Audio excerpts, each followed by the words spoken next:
Let me begin with something kind of funny, kind of silly. I heard about a church service that was going on, and everything was going just fine. And they'd been through the ritual and the song services, and the preacher stood up to preach. And about the time he got started, a crash of lightning came, hit the pulpit, and everybody was startled, of course. And when the dust cleared, the pastor was gone, and the devil himself was standing in the pulpit.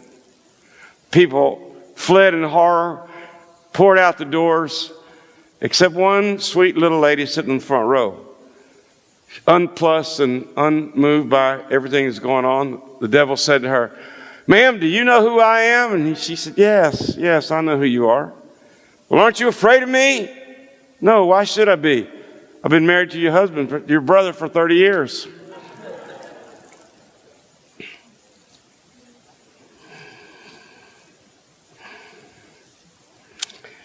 Some of you may have heard of the book that made its rounds all over the country, 7 Habits of Highly Successful People. Anybody ever seen that or heard it? And one of the habits is always begin with the end in mind. Kind of know where you're going before you get started.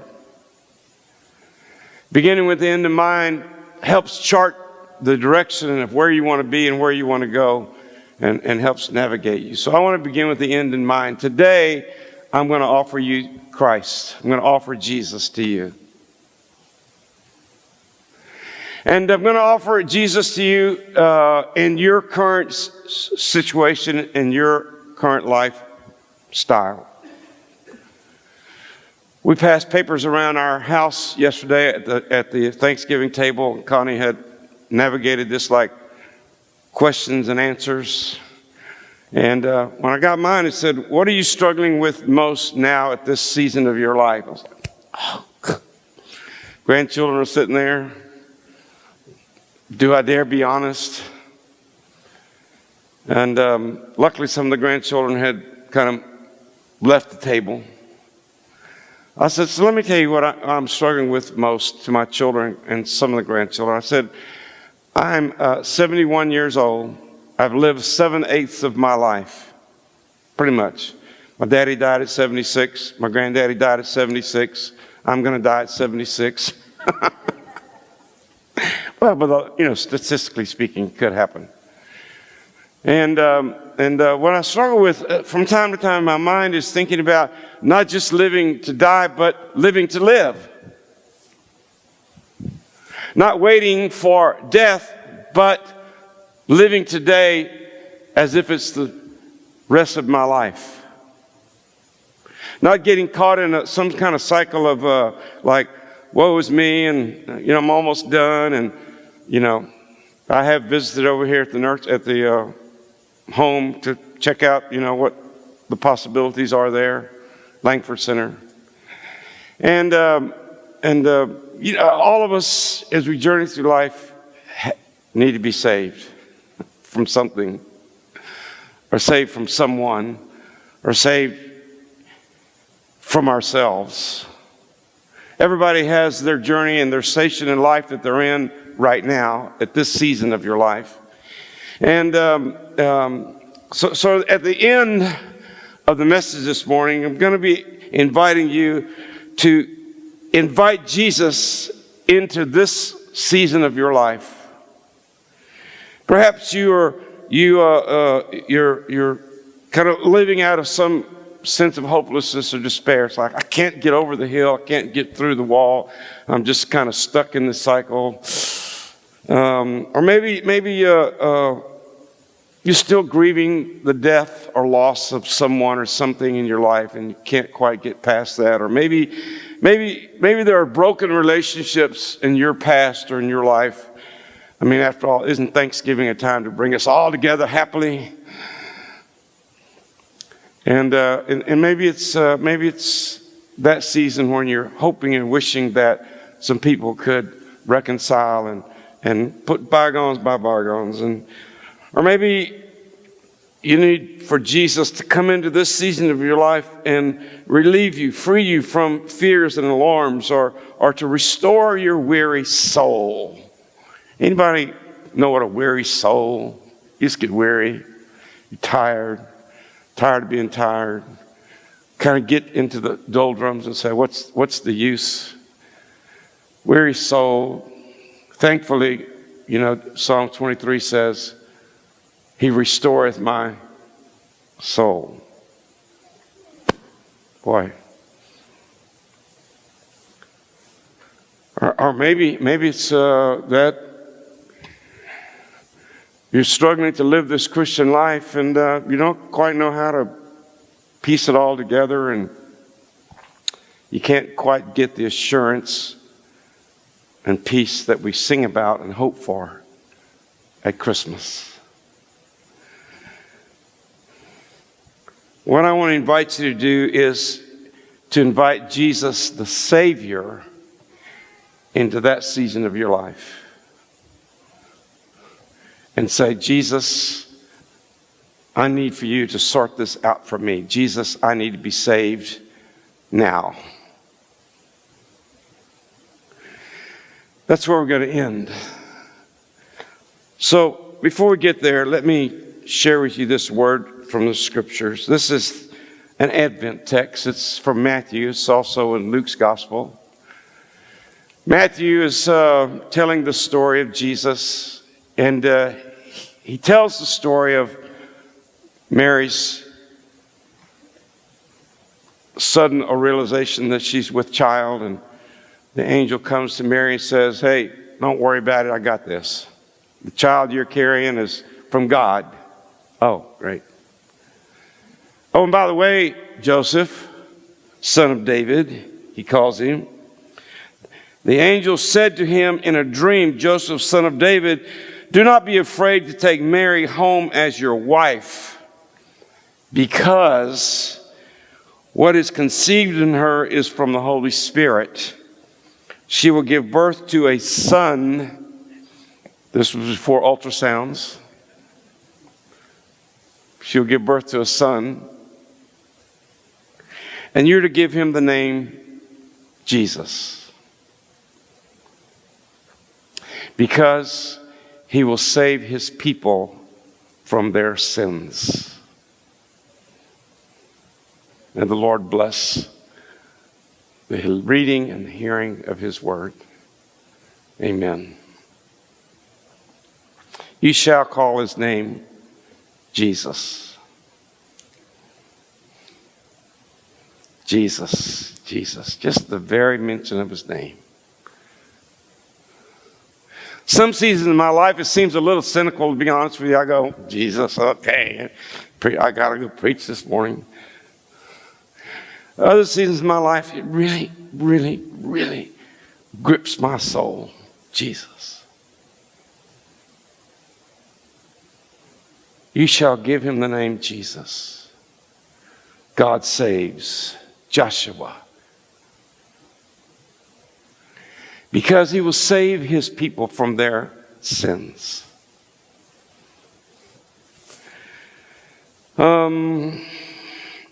What I've come to share with you today is Jesus. And let me tell you my journey real quick. I was a student at A&M. Connie we were married. We were mature, 18 and 19. And, but God was beginning to awaken us to something more about our faith and about Jesus than we had ever encountered before in college, in those days. And we came across some people in our early adult life who talked about Jesus like they knew Jesus. You know, some people use the name Jesus Christ. When they said Jesus, there was like a real ring of authenticity. Like you know him? Really? And there was a confidence about Jesus, and we began to be kind of drawn into that. And each of us, Connie and myself, had encounters with Jesus, with the Holy Spirit, that were life-altering. I was studying to be a landscape architect. a famous landscape architect, a rich landscape architect. But something was unsettling in my spirit, and I was not really I was beginning to move kind of away from that to a mindset that was more kingdom-minded, and because, boy, I was really getting to know this Jesus. I knelt at the altar of St. Paul's Methodist Church in 1972 on a Thursday night. And I said, Jesus, I don't know what you want to do with my life, but I'm ready to do whatever you call me to do. You just say the word. Amen. I went home to our little apartment at 903A Cross Street, which is those little green and brown and gray duplexes behind Skaggs Albertson. Anybody been around long enough to remember those? We lived there. And I woke up during the night with this kind of keen awareness that God was shaking me to speak to me. And here's what the Lord said. I've held on to these words all these years. Bruce, call me by name, Bruce. I want you to go into the ministry and tell the world about my son, Jesus. That was the calling. I wasn't even a good Methodist at the time. But I knew that the world needs Jesus. I believed with all my heart, if you just knew Jesus, everything would be all right. If you just could know Jesus, Jesus can turn your life around. If you could just encounter Jesus, if you just come to know Him as your Savior and your friend and the Lord of your life, things would be different. So I surrendered to that call that night, told Connie the next morning. Later we began to share it with our St. Paul's family. They all said, yeah, we think you're called. I went to the district superintendent. He said, yeah, you're called. Before I knew I had graduated and was at Beat Eyes. And it was an old congregation. They were my age that I am now. So I was 22 and they were 71, right? And I was preaching like there was no tomorrow, and one little lady came up to me. She said, "Preacher," she said, "do you think we're all going to hell?" I said, "Well, are you?" "I don't know." "You need Jesus, I know that. If you don't have Jesus, if you haven't met the Savior." And so that's what I've been doing for all these years, 40 plus years, telling people about Jesus. I love to tell people about Jesus. You just can't beat Jesus, can you? He's unmatchable. He's undeniable. You shall call His name Jesus, because He will save the people, His people, from their sins. I don't know about you, but I needed saving. I needed saving for myself. I needed saving for my sins. And why is sin such a big deal anyway? I mean, the Bible keeps making a big deal about sin. Have you noticed that? Sin isn't like a modern word. It's back, Jesus talked about sin. And the apostles talked about sin. And King David talked about sin. When King David had broken covenant with his wife and had an affair with Bathsheba, and he was found out by Nathan the prophet, he got on his knees and he said, "Against thee only have I sinned. Take not your Holy Spirit from me. Renew a right spirit within me."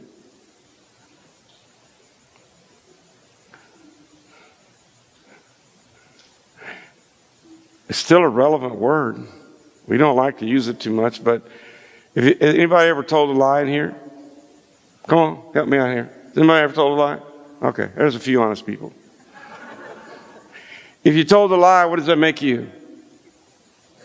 A liar. Anybody ever stolen? Any little thing. I mean, I got in trouble when I was a kid for stealing stuff. And that makes me a what? A thief.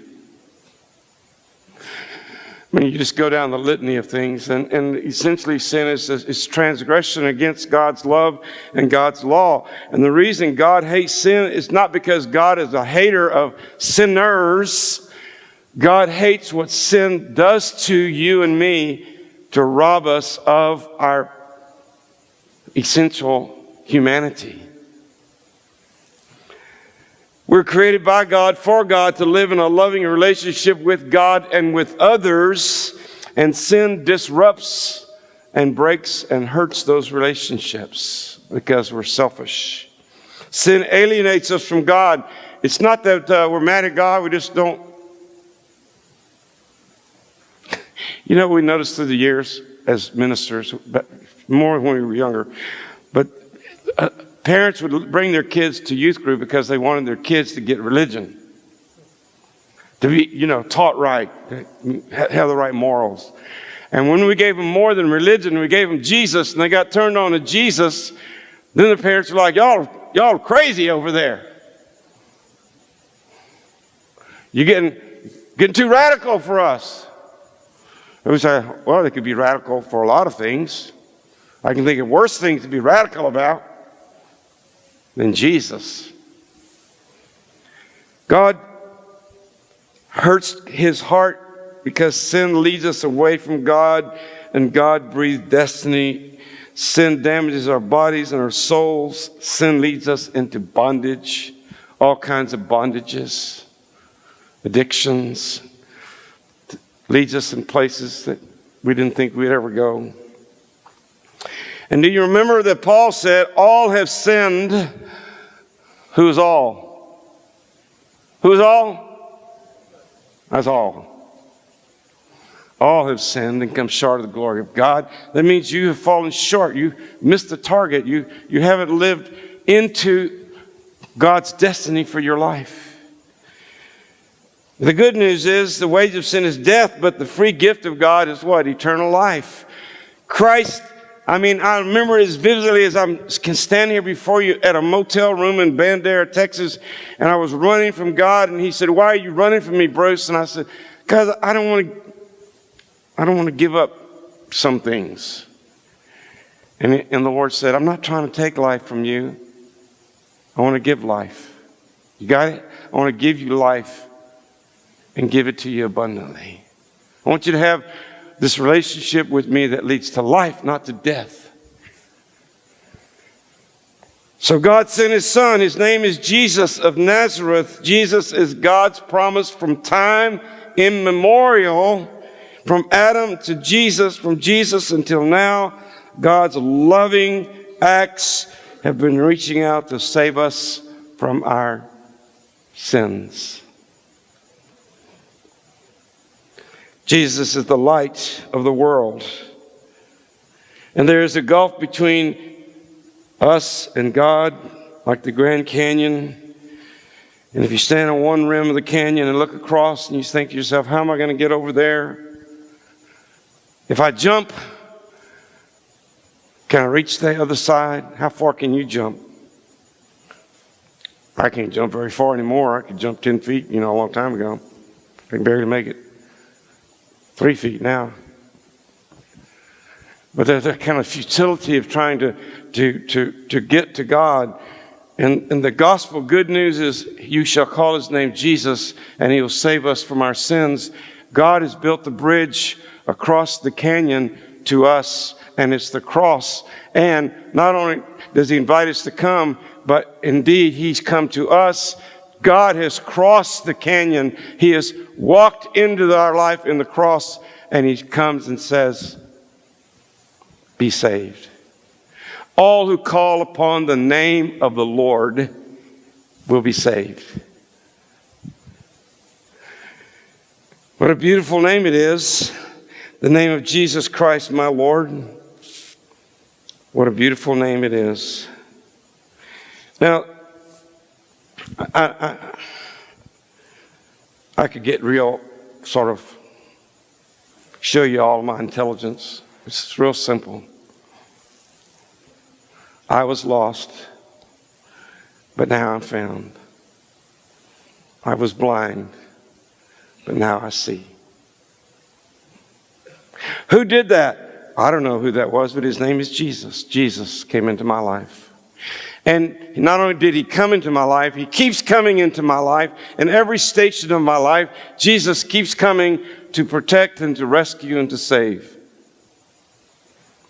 It's not just that I got saved when I was 9 years old, which, by the way, I was. I accepted Christ, walked the aisle of the church, accepted Christ, was baptized. But he just keeps on saving me. Jesus does. Aren't you glad for that? He keeps on saving us because our sin keeps pulling us away, and we get into places like, oh, I don't know how to get out of this mess. Maybe it's a relationship. Maybe it's a financial, burden that you're carrying. Maybe it's an illness that you don't know how to fix, and the doctor has said, this is what's going on. And you go, I don't know how to fix this. Jesus, help me. Oh, I could tell you so many beautiful stories. I want to tell you two. Here's one story out of my life. Let me be vulnerable with you. When I was a child in high school, I thought everybody loved me. My mother loved me. My sister loved me.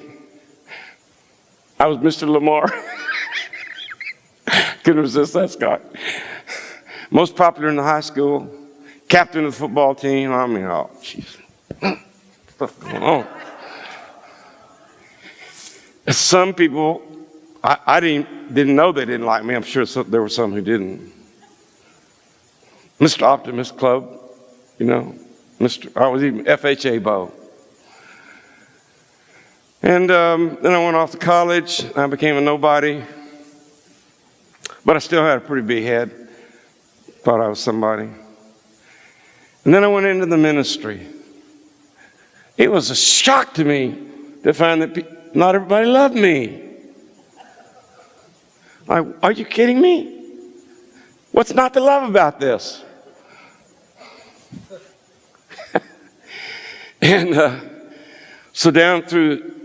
so 6 churches.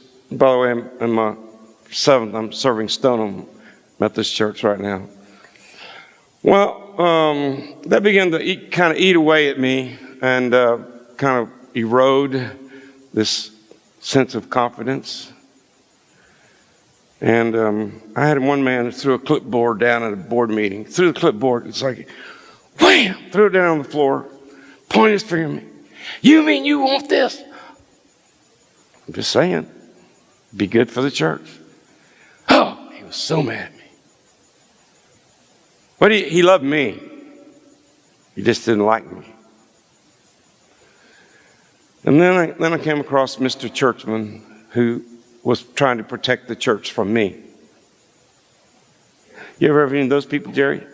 Don't say anything. And it kind of came to a head, and I could see that we were not jihading. And there was a fateful meeting day.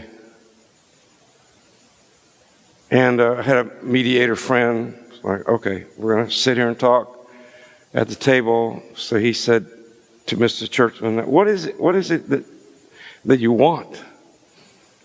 And he stood up in his chair and pointed his finger right at my face. He said, I want it to be like it was before you got here. And pushed his chair away and stormed out of the room. How do you think that made me feel? Hey, everybody loves me, right? I was broken. It was terrifying to me. I tried so hard. I was really working hard. I was giving it all I had. And yet I couldn't please this guy. You might have some people in your life that you can't please. And you need to be saved. That drove me to counseling. And in counseling, the counselor that I was going to in Houston was helping me sort through, and one day I had left that office and was headed back. And the Lord began to ask me questions on the interstate. I had to pull over, get a piece of paper and write them down. The Lord said, "So, Bruce, did Mr. Churchman die on the cross for you?" "No, Lord." "Did Mr. Churchman call you into ministry?" "No, Lord." "Did I die on the cross for you? Did I call you? Do I love you?" "Yes, Lord. Yes, yes, yes, Lord." "Then stop feeling sorry for yourself and get up and be the man of God that I've called you to be." You know what? Jesus saved me right there. Do you know that? He saved me right there. I could get up and go back at it, keep fulfilling the calling that was on my life. That's what Jesus wants to do in your life. He wants to save you. Somewhere in your story, somewhere in your life, right now, this season, He's come to save His people from their sins. I'll tell you one more quick story. It's out of our family, vulnerable. I have permission from our daughter. Our daughter has struggled with weight issues all of her life. Overweight, too much weight. And she's tried every fad, everything that you can possibly imagine. Pills and dieting and trying to control it and giving up and falling into despair and then accepting and saying this is the way it always is going to be. And as she tells the story, she couldn't eat one Oreo. You know what I mean? Anybody know what I mean? You can't eat one Oreo. She would sneak them in and eat the whole bag and then feel shamed and guilty afterwards. And there came a spiritual moment for her. Now, she's lost 85 pounds, but the issue is this. She says, it's not about the weight. It's about my relationship with Jesus. And I came to realize that I was addicted and was using food for all the wrong reasons. And there was a preacher, she and her husband had gone to a service, and the preacher said, "Come forward, lady. The Lord has a word for you." And he gave her a word. And he said, "The Lord wants to heal you, and I think it has something to do with your stomach." And what really wasn't her stomach, it was her mouth. And it was like... And that unbelievable moment when he prayed for her, she was totally convicted that she was addicted to sugars. And she is now sugar-free and has been sugar-free for 220 days. And at our Thanksgiving table yesterday, there was sugar everywhere. And I said, "Honey, how do you do that?" She said, "It's easy. Because Jesus is my Savior. He's saving me from my sins." Isn't that cool? That's what He's doing for you. He's saving you. Whatever your station is, you shall call His name Jesus, and He will save His people from their sins. The Bible says, whoever will call upon the name of the Lord shall be saved. Is that like a one-time thing, or is that today? What do you need to be saved from? What addiction do you wrestle with? What struggle do you live with? What disease triggers you? What despairing season of your life are you in? And you would say, "Jesus, would you come and save me? I don't know how to fix this. I don't know how to control it. I don't know how to make progress with Jesus. I need your help." See, it's not just past tense that He saved me. He is saving me. He is saving you. This season of your life. The invitation is, will you surrender whatever that is in your life to Jesus and say, Jesus, would you save me? Deliver me from this unwholesome addiction. Deliver me, lift me out of this despair and hopelessness. Jesus, will you comfort this grieving, hurting heart from this loss of my life? Jesus, will you forgive this ugly sin, this cycle that I'm caught in? Jesus, will you heal this torn, broken relationships in my family? Jesus, will you set me free from fears and alarms? Jesus, will you restore my weary soul? See, it's the love of God, isn't it? And the hate of what sin does to us that sent Jesus on a rescue mission to save us. He will save you now. He will save you today. There's something about that name, isn't there? The name of Jesus. The Gaithers penned that wonderful hymn. It's in our hymn books now. Jesus, Jesus, Jesus. There's just something about that name. Master, Savior, Jesus,